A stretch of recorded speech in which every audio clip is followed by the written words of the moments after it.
તો હેલો મિત્રો, જય શ્રી રામ, જય માતાજી. સ્વાગત છે તમારું આજના મારા બ્લોગમાં. અને આજે હું આવ્યો છું ધાબા ઉપર, કારણ કે વેફર સૂકવવાની છે. પહેલાં બાફેલી વેફર સૂકવવાની હોય, પછી મૂકી જાય એટલે એને આપણે કરી નાખશું.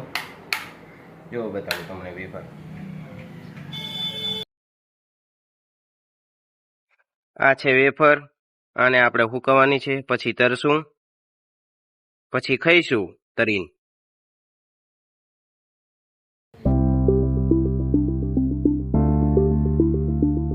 बड़ा हरामी हो बेटा।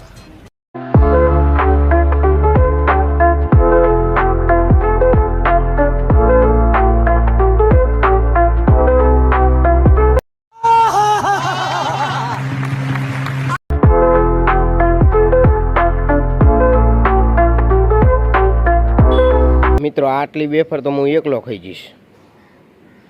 તો શું, આટલેથી જ મારે કાંઈ નહીં થાય. સમજવું, અડધું પેટ જ ભરાશે મારાથી. આટલે તો આમ આટલી તો હું એકલો જ ખાઈ જઈશ. બાકી મારા ભાઈઓ નહીં, બધા ભૂખ્યા રહેશે બચારા.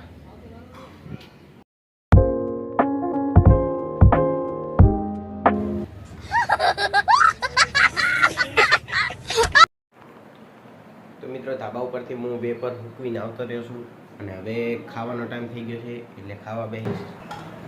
તો મિત્રો, આજે મારી મમ્મીએ બનાવ્યું છે મગની દાળ ને ભાત. તો આજે મગની દાળ ને ભાત ખાશું. મારું ફેવરેટ હો મગની દાળ ને ભાત. તો મિત્રો, હું આજથી ચેલેન્જ લઉં છું કે હું રોજ સવારે 8:30 નવા બ્લોગ અપલોડ કરીશ. અને તમે મારા બ્લોગ જોવાનું ભૂલતા નહીં.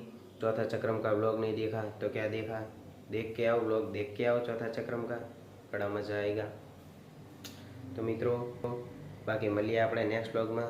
જય શ્રી રામ, જય માતાજી, બાય.